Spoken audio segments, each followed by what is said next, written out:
Good evening, this is woodblock printmaker Dave Bull speaking to you from our shop here in Asakusa. This video is another in the David's Choice series where I take items from the shop or from my own print collection and try and explain why I think they are interesting. It's not a single print that I would like to introduce this time, but it's going to be a pair. But to show them to you, I'd like to do it a bit of a different way tonight, using a bit of footage I made earlier this afternoon in the hallway out there. I wanted to keep the viewpoint quite a bit farther back and then come closer bit by bit. Here you go. You can see the two prints in the distance. Something similar, they are the same view it seems. But as we get closer, we can see that something is different. It's clearly the same place, with the same mood and coloring, but the viewpoint is slightly different. Well, it's certainly the same location, a back street in the famous district of Kagurazaka. This is perhaps how it looked back in the pre-war years on one rainy evening. But let's look closer. It's not just the viewpoint that is slightly altered. Look at this one. The lines are delineated by brushwork, as in any typical print of this type. But over here, the lines are scratchy and jagged. This is drawn with some kind of a pen. Is this actually a woodblock print? It looks like an etching that's been colored. What's going on?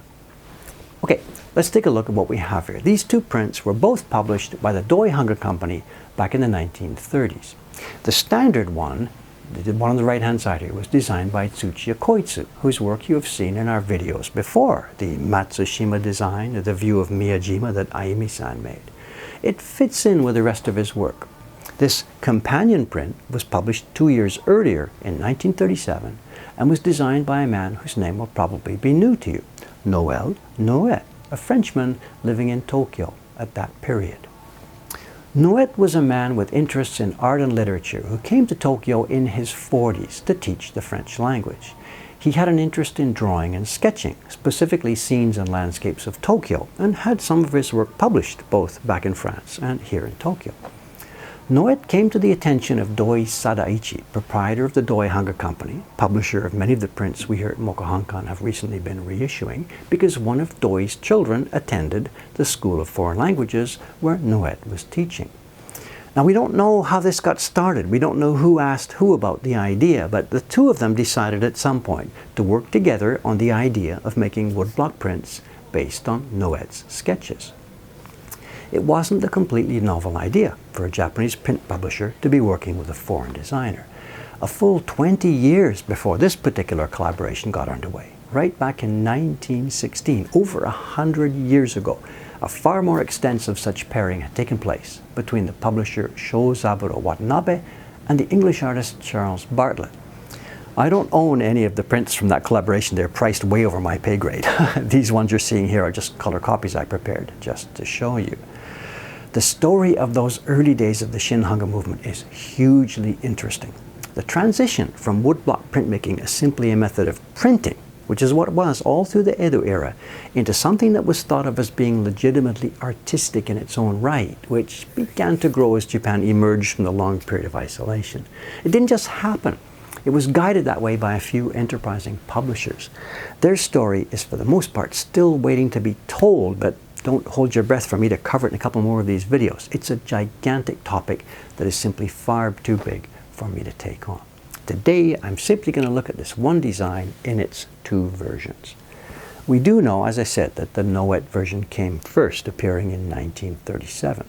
When we look at the back side, we can see that it shows all the normal characteristics of a woodblock print. These colors were clearly printed in the normal way with a baron. And on the front here, it has a carver's name, Endo. So okay, Endo-san was given the job of making the set of color blocks. They were clearly wooden color blocks. But what about the line block, this key block? Now look here, down at the signature area. These scratched horizontal lines cut right through the signature lines, just as though this was all scraped into a plate for etching. And up here, it's just wild scribbling back and forth. Carved into a cherry block? No way. Now for years now, for decades now, shin-hanga collectors have looked at these Nouet blocks, this print and his other designs, and wondered, were these key blocks really cut on cherry block in the traditional way, or were they done with metal plates?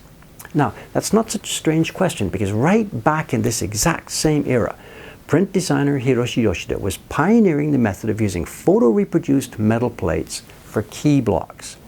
I don't have one here in my hands to show you right now, but I have images of one. Here's his design, Shinjuku, published right at that same time in 1938. And look at this, photos of the block set, which consists of a metal key block and a matching set of cherry wood color blocks.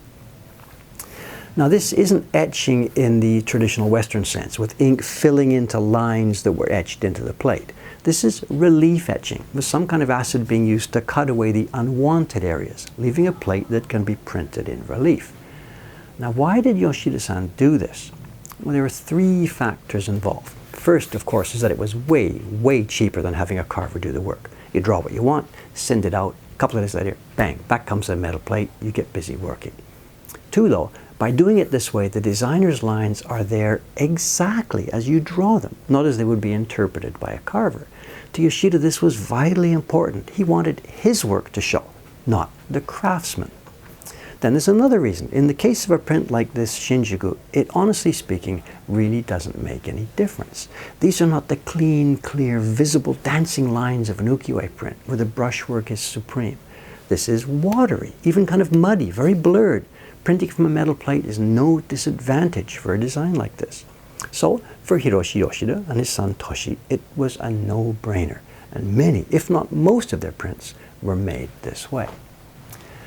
Now, knowing this history then, most shin-hanga researchers have simply assumed that the Doi Hanga Company followed a similar path with these Nouet designs. And this amateur researcher here has been among them. Those Nouet prints, metal plates, of course. No way would any carver have wanted to chug away at all that stuff, those strange chicken scratch kind of lines. And down there, where those horizontal lines cross over the signature, no breaks, no pops.